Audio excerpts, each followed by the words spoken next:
ici au salon WeTech Côte d'Opale. Sur la Côte d'Opale, nous sommes au Palais des Congrès du Touquet, salon organisé pour la seconde année consécutive par la CA2BM, la communauté d'agglomération des Deux Baies en Montreuil. Merci messieurs d'être ici autour de la table. On parle des enjeux de la cybersécurité pour les entreprises. Quels moyens d'accompagnement comment se protéger. Pour évoquer ce sujet, messieurs les colonels et lieutenants-colonels Vincent Van Herp et Laurent Hurtrel, merci à vous messieurs d'être à nouveau sur ce plateau. On a parlé cyberharcèlement sur ce plateau WeTech. Très très beau plateau.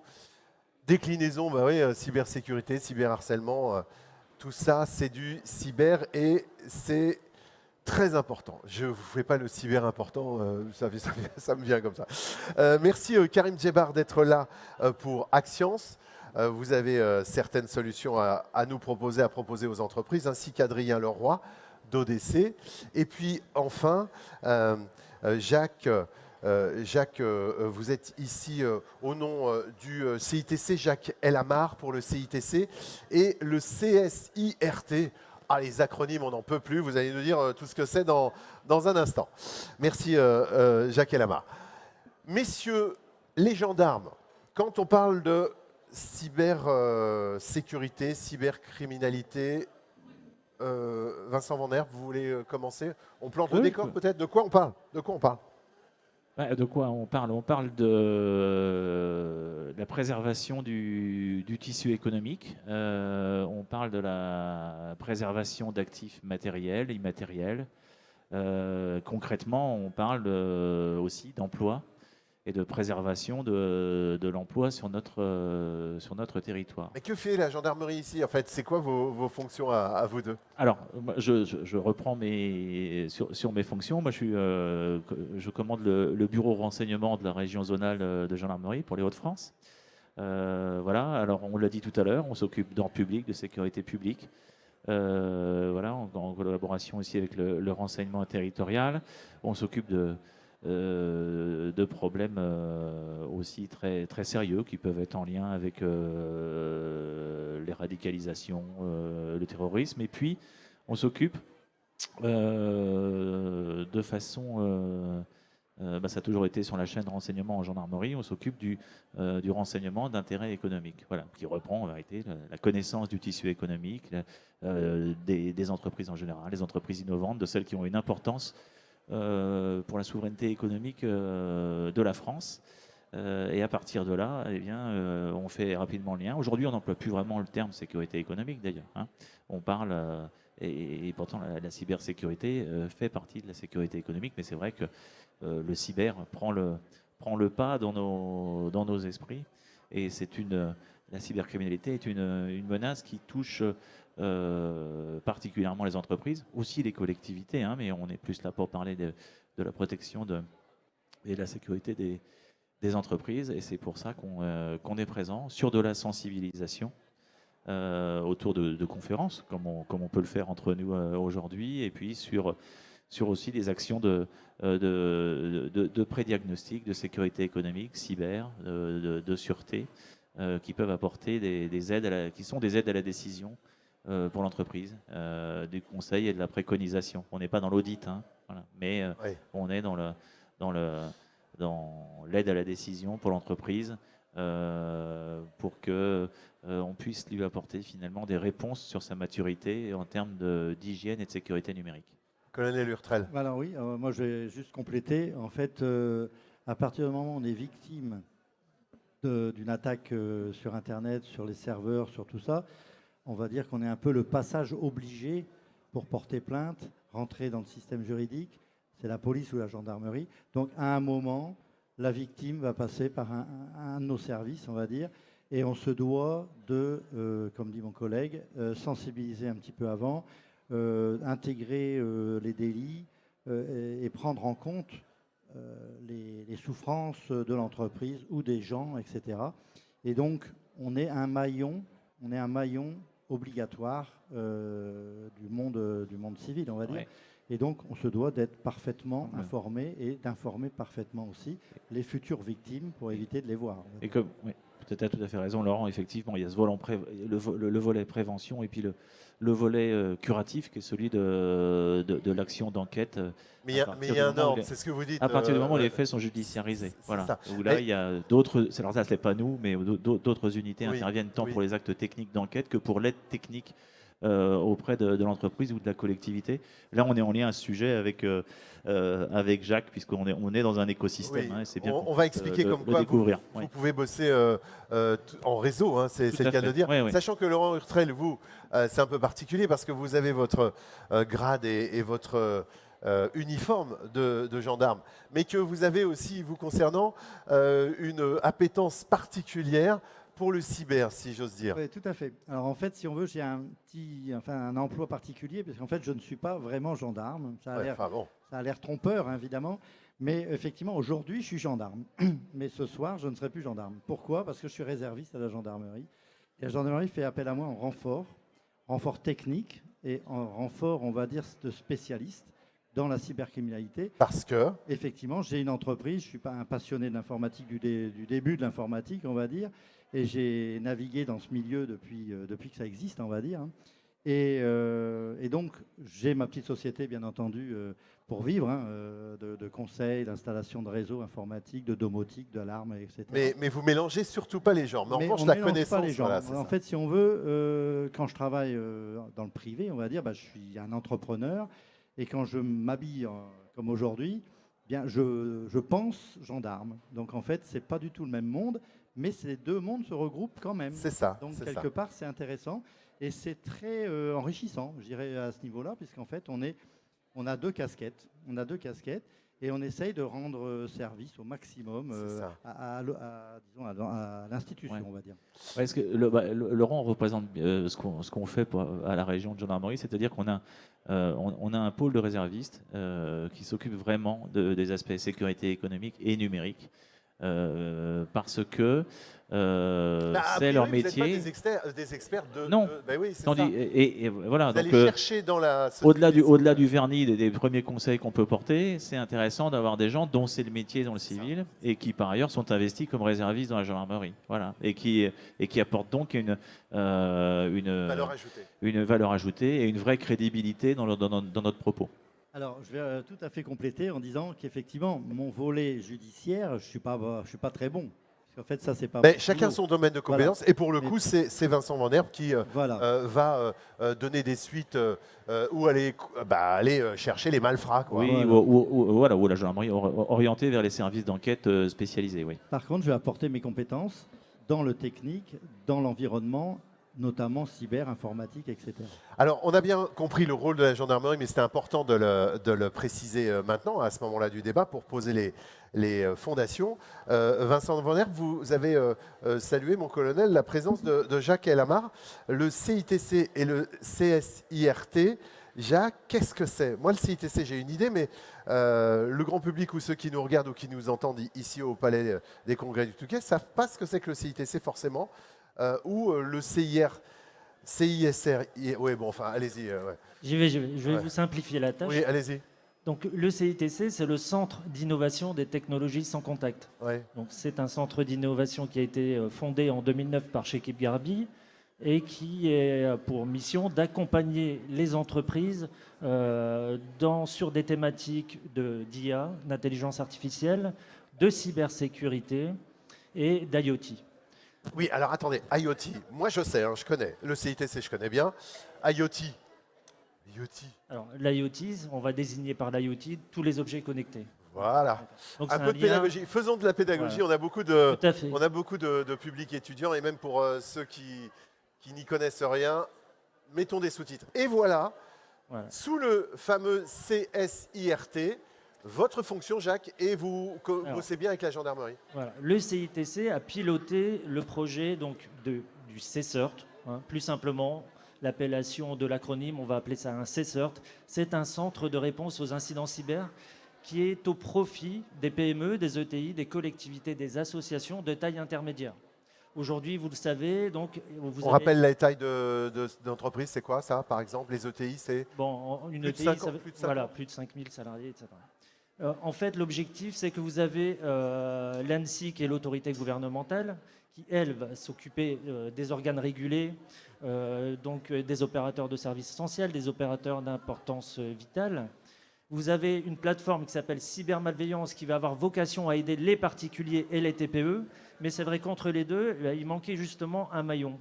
Et ce maillon destiné à aider donc ces acteurs de taille intermédiaire a été donc résolu avec la création des CSERT. Et le CSERT Hauts-de-France donc s'est lancé au mois d'avril dernier lors du dernier. C'est très récent. Hein. C'est tout à fait récent. Et quels sont on a un incident, on vous appelle et qu'est-ce qui se passe? Alors, vous voyez, donc le numéro d'appel, c'est le 0806 711. Ce numéro donc, vous met en relation directement avec des techniciens qui vont répondre à l'urgence. Donc le CSERT, c'est un service, un peu le SAMU ou les pompiers, hein, c'est un peu l'esprit. C'est-à-dire qu'on va donner les premiers gestes d'urgence. Qu'est-ce que je dois faire? Je suis victime d'une cyberattaque. Quels sont les premiers gestes? Passé ce stade, il y a un diagnostic qui est établi par le technicien qui est en ligne. Et ensuite, on va essayer d'apporter des solutions techniques, mais aussi administratives. Vous savez qu'aujourd'hui, une plainte suite à une cyberattaque, c'est quelque chose qui est rendu obligatoire par une évolution de la loi LOPMI de cette année, et qui impose maintenant un dépôt de plainte dans les 72 heures. Inutile de vous dire qu'une entité qui est victime d'une cyberattaque, 72 heures c'est très court, on est dans la crise. Et on se rend compte aujourd'hui qu'il y a très peu encore de dépôts de plainte par rapport au nombre de cyberattaques. Non mais je sais, ou alors on tarde. Voilà, j'en parle en connaissance de cause, détournement de cartes et tout, et pourtant on est éveillé sur le sujet. Hein. Mais on dit non, voilà, bon, faut surveiller, faut mettre du monitoring. Ça on va y venir, mais ça fait partie des... Alors, le mal est déjà fait quand on vous appelle.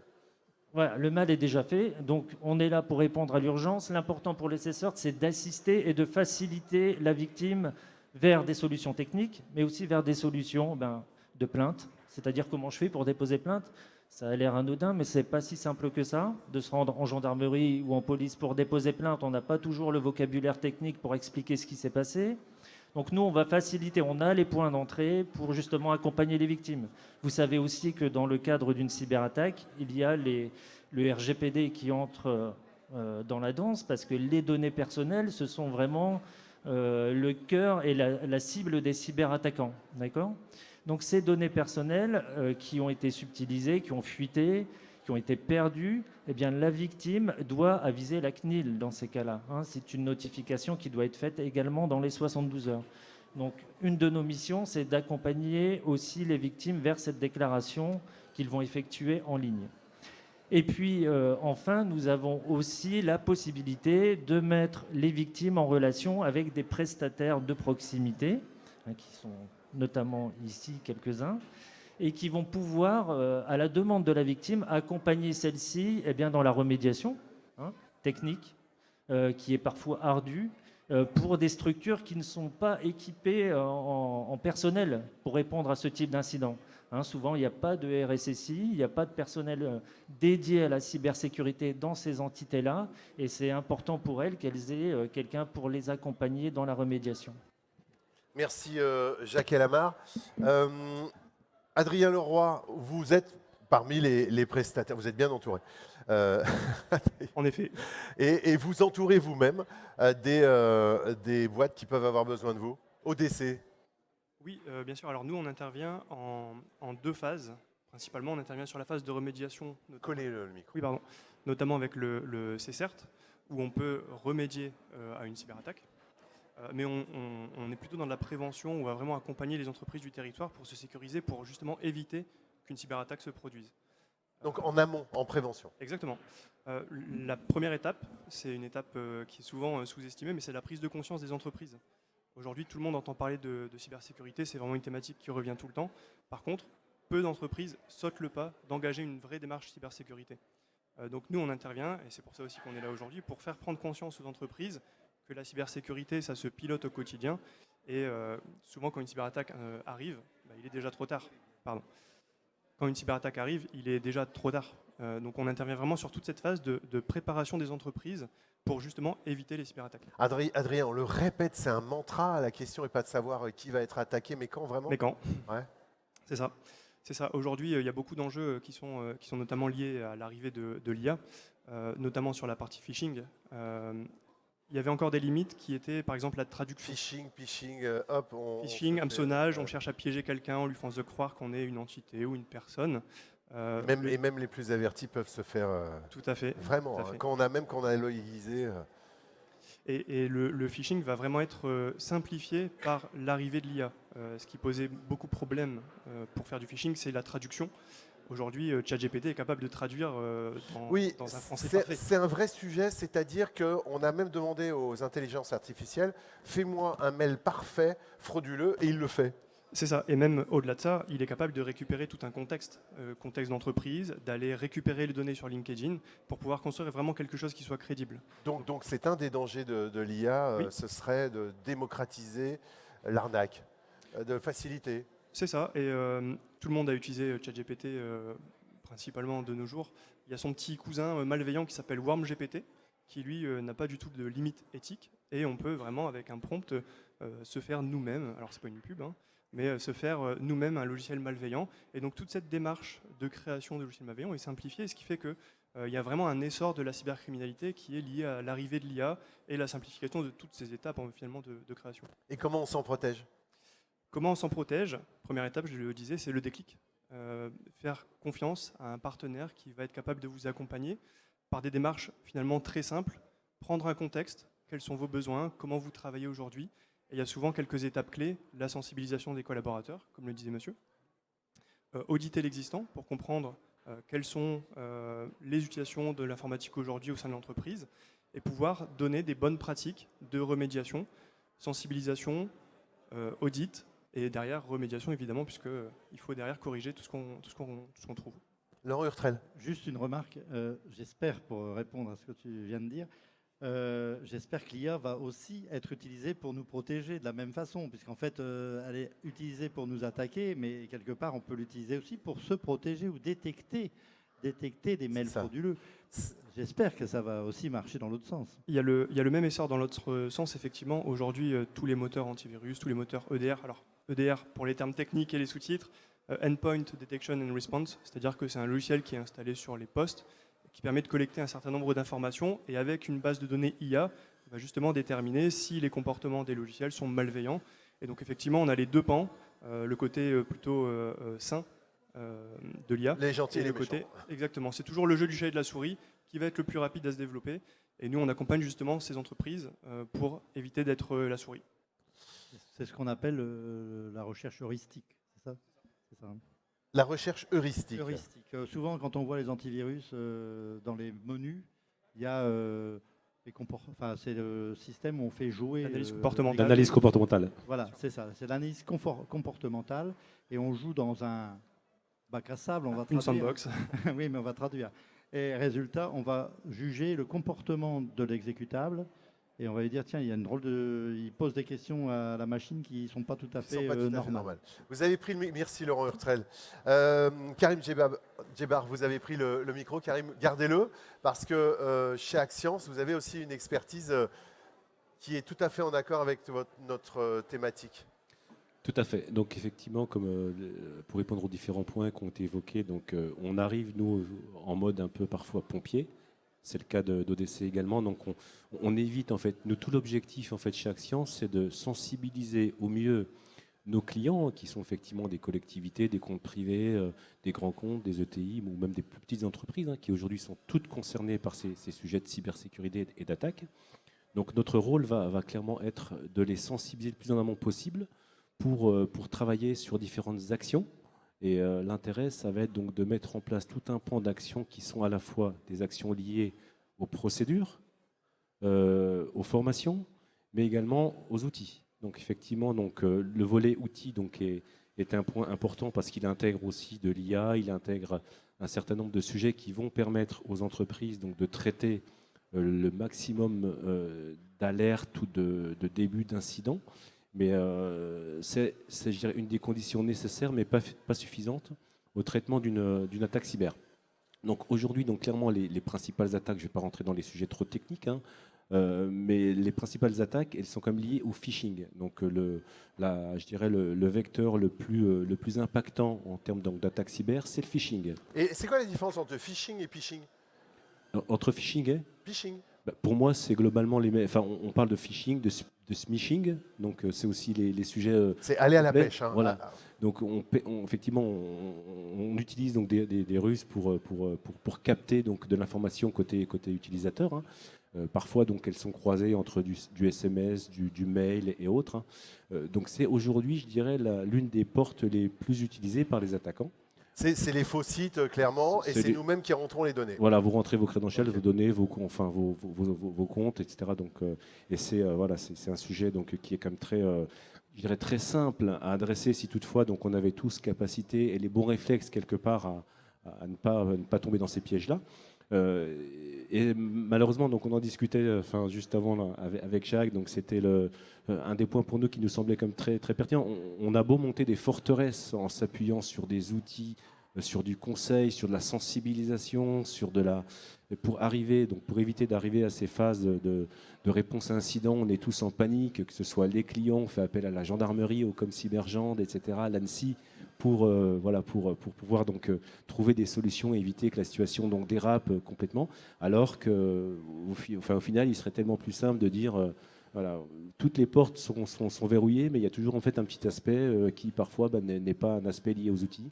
Et donc notre rôle, ça va être donc d'accompagner nos clients, les collaborateurs chez les clients, à être, je dirais, de plus en plus donc vigilants par rapport à ça. On met en place, notamment, moi je pense chez Axians, chez Vinci, donc un passeport un passeport cyber. Hein, tous les collaborateurs qui intègrent le groupe, par exemple, donc sont obligés de passer par cette phase en fait passeport cyber. Donc je pense que c'est une des choses sur les bons usages, sur les bons usages, réflexes. Effectivement. S'il fallait faire un top 3, vous aviez quelques slides. Là, je ne les vois pas, donc c'était pour ça. C'est vous qui les envoyez avec votre super, télécommande, voilà, tout simplement. Donc est-ce que c'est les bons? J'ai pas l'impression.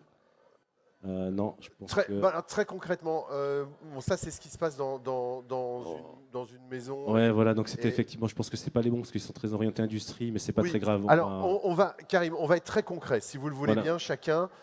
3 conseils, Axians, qu'est-ce que vous dites de façon généraliste? Mettre son antivirus à jour, j'en sais rien, c'est vous le spécialiste. En fait, pour faire simple, donc le conseil premier aujourd'hui, la cybersécurité, c'est un sujet effectivement donc qui recouvre encore une fois un gros volet procédure, audit, procédure, on va dire sensibilisation. Je l'intègre dans cet aspect-là. Pour moi, c'est le point le plus important.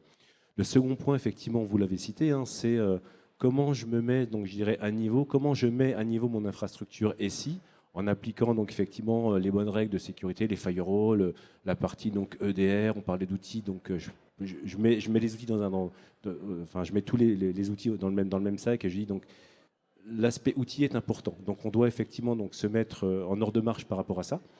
Et puis ensuite, on se doit également de faire appel à des bons partenaires pour pouvoir traiter la partie, donc je dirais, détection et réponse à incident. C'est relativement important pour moi. Donc je pense qu'aujourd'hui, le fait de pouvoir donc, proposer donc, ce type de service aux entreprises, parce qu'on a un vrai sujet autour des ressources, on ne l'a pas forcément évoqué, mais l'un des problèmes majeurs aujourd'hui en termes pour les entreprises françaises, hein, c'est comment je complète mes équipes IT internes en compétences cybersécurité. Et donc, tant que ce volet-là n'est pas complètement couvert, on se doit de faire appel à des professionnels en cybersécurité. En extérieur.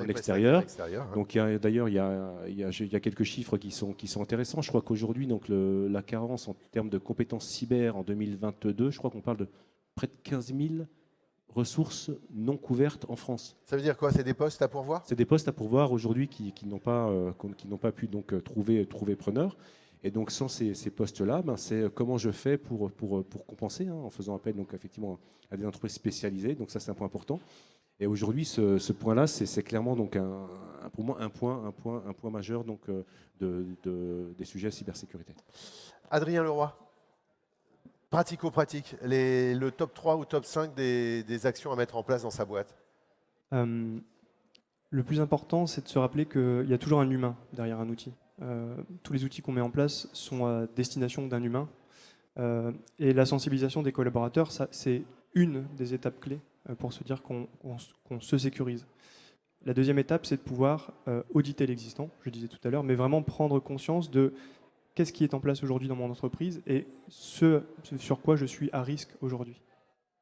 C'est les 2 étapes les plus importantes. Derrière, ne pas oublier la remédiation, évidemment, puisque juste auditer, ça ne sert pas à grand-chose, et faire appel à un partenaire de confiance pour pouvoir simplifier les étapes Ça paraît souvent nébuleux la cybersécurité. Tout le monde n'est pas expert dans le domaine. Et forcément, si on n'est pas accompagné par un bon prestataire, un partenaire de confiance, on ne sait pas par où commencer.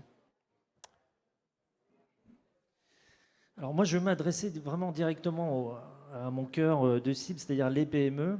Et je vais leur dire, ne pensez pas que parce que votre activité n'est pas sensible, ne croyez pas que vous ne serez pas attaqué en fait. Hein.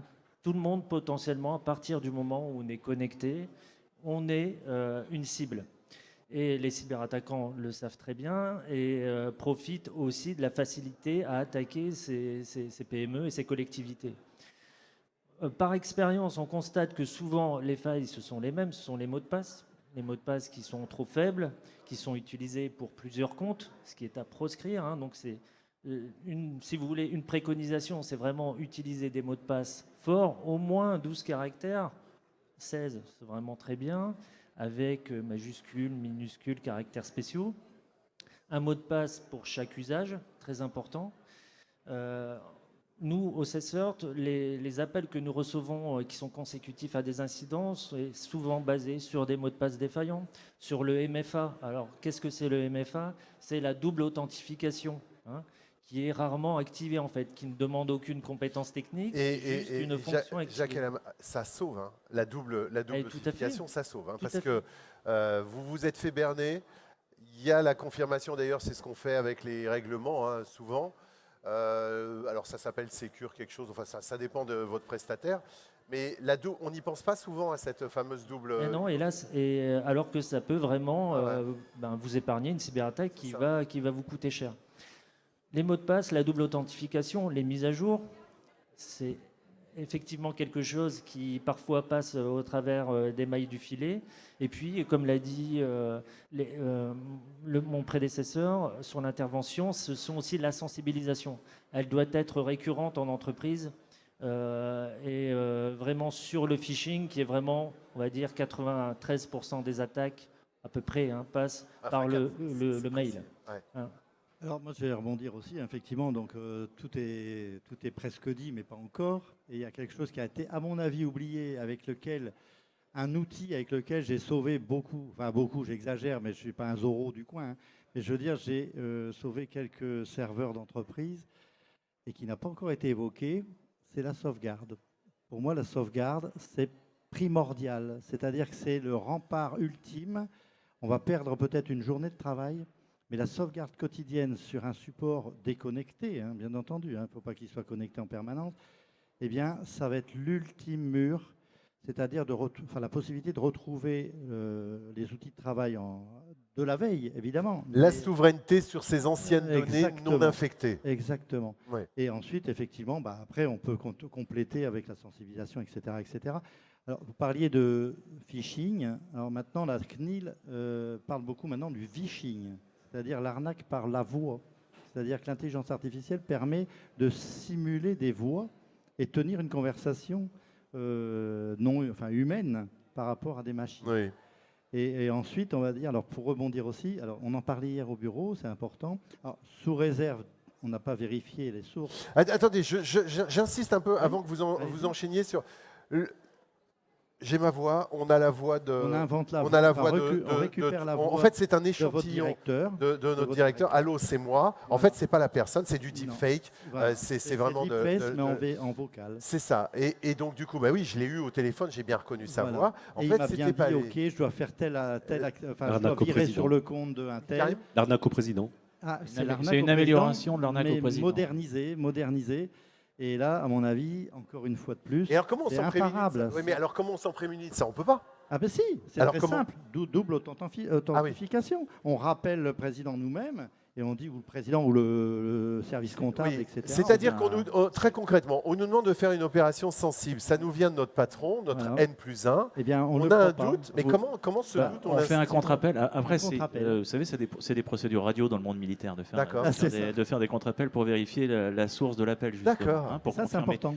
Après, c'est Enfin, tout a été dit, mais ça fait partie des mesures de discipline, de sécurité d'une entreprise. Voilà. D'où Sur l'éducation, enfin l'éducation. sur certains j'allais dire, ordres sensibles, le personnel qui le reçoit, dès lors que c'est au téléphone, doit faire un contre-appel, enfin, voilà, doit s'assurer que c'est bien la bonne personne à qui il parle. Voilà. C'est le b.a.-ba militaire, hein. Mon collègue a raison. Hein. Je veux dire, c'est le truc habituel.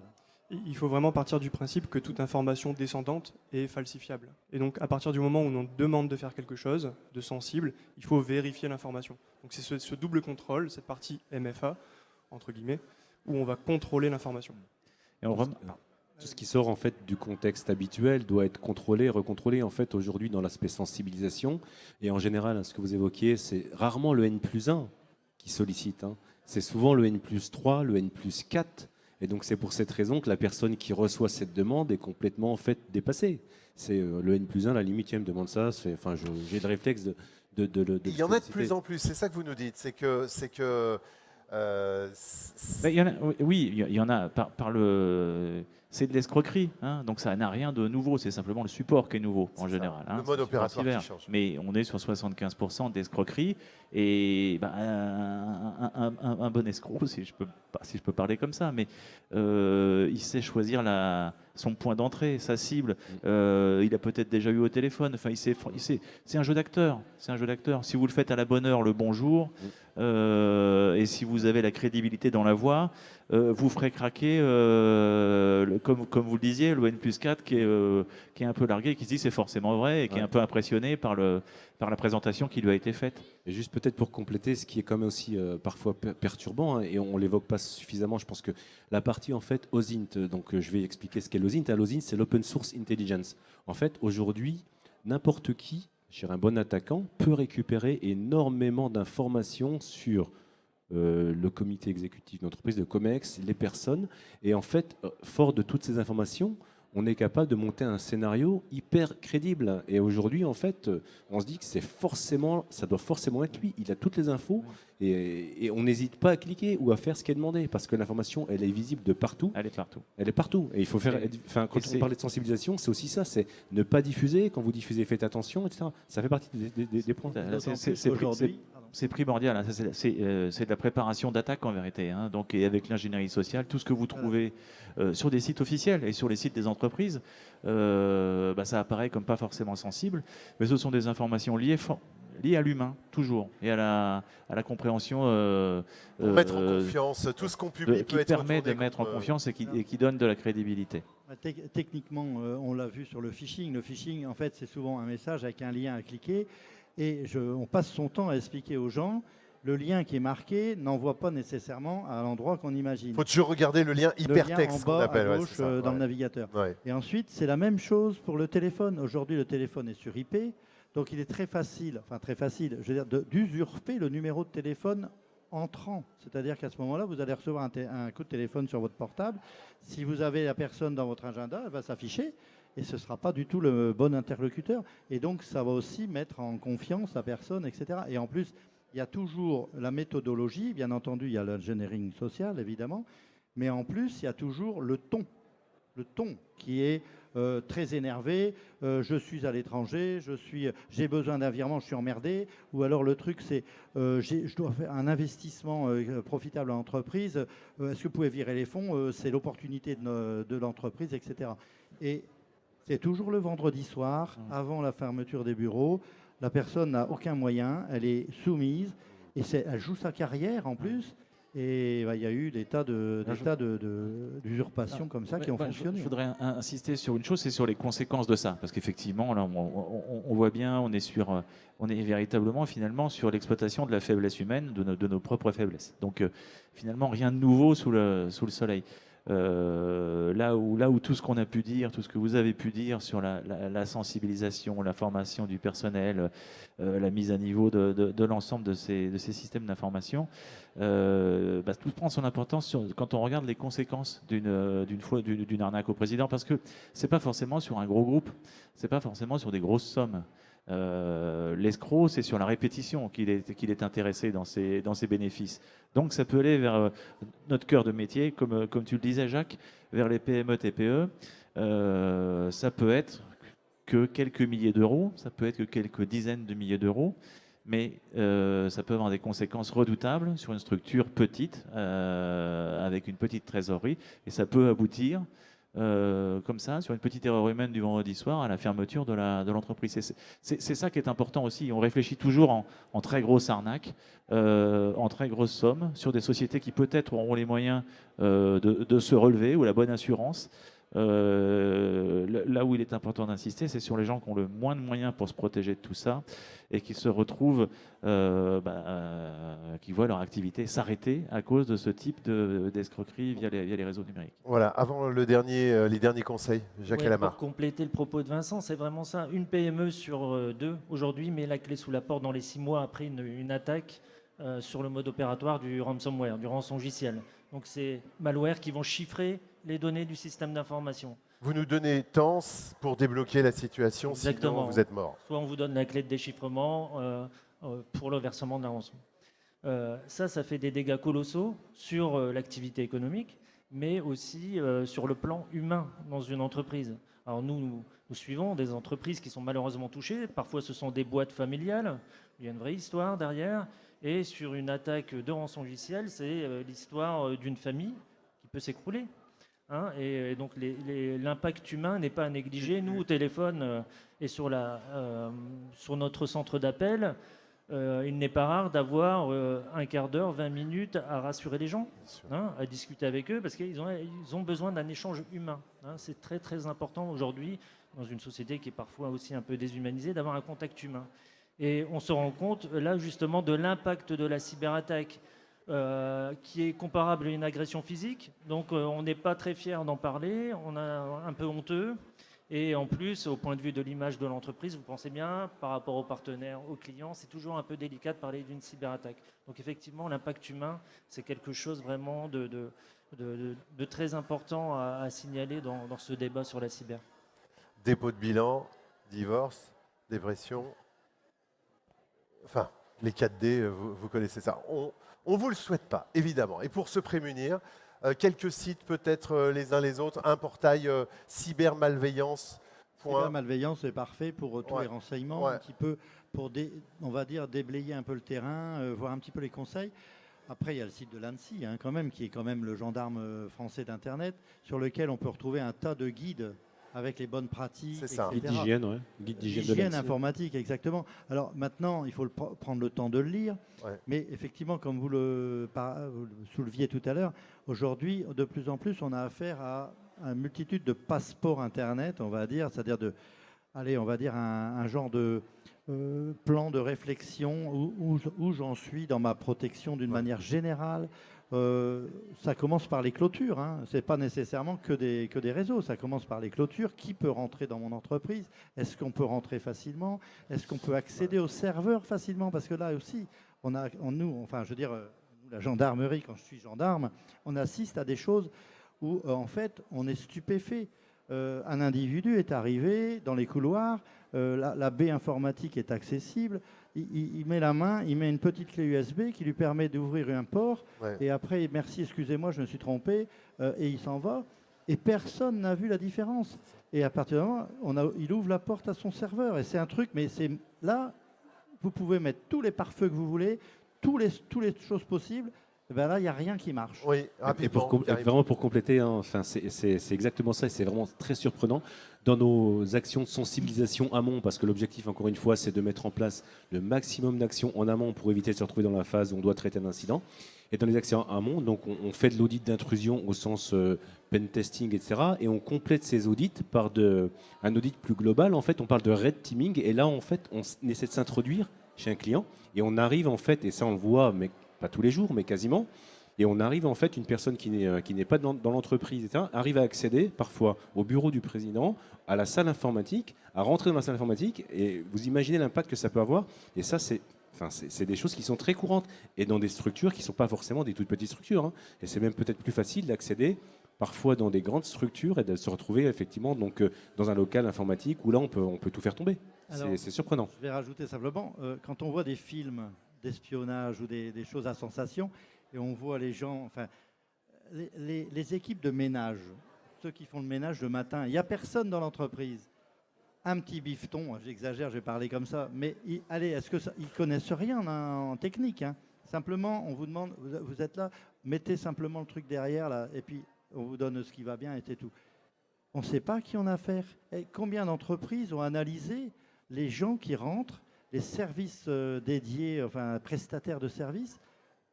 Vous pouvez demander, est-ce que vous connaissez bien votre société de prestation de services de ménage et d'entretien? On leur fait confiance. Voilà. C'est Bah, comme ça écoutez, que ça fonctionne. voilà, on va peut-être le mot de la fin. Alors le mot de la fin, ça serait quand même pour souligner notre site internet urgencecyber.com. Vous pouvez consulter aussi Et les il y a un numéro de recommandations téléphone aussi, Jacques. et les suivis, là-bas. qui est important. Le CSERT s'inscrit aussi dans une dynamique aussi de la métropole de Lille, Oui. dans le campus cyber de Lille que nous allons intégrer prochainement, avec le CITC qui est toujours notre pilote sur le projet CSERT. C'est surtout les Hauts-de-France, Jacques. Voilà, on a compétences régionales, services de proximité, avec des prestataires aussi qui sont tous localisés dans D'accord. les Hauts-de-France. Ok. Merci beaucoup. On renverra sur votre site et les numéros de téléphone qui se sont affichés du CSERT, puisque c'est comme ça. CSERT Hauts-de-France. CSERT Hauts-de-France. Merci beaucoup, Jacques Elmar de CITC et du CSERT Hauts-de-France. Merci beaucoup, Karim Gebbar d'Axens. Merci à vous, messieurs les colonels et lieutenants-colonels Laurent Hurtrel et Vincent Van Herp. Enfin, merci beaucoup, Adrien Leroy, pour ODC. Merci à vous de nous avoir suivis. On se retrouve très bientôt pour d'autres plateaux WeTech en direct du Palais des Congrès du Touquet.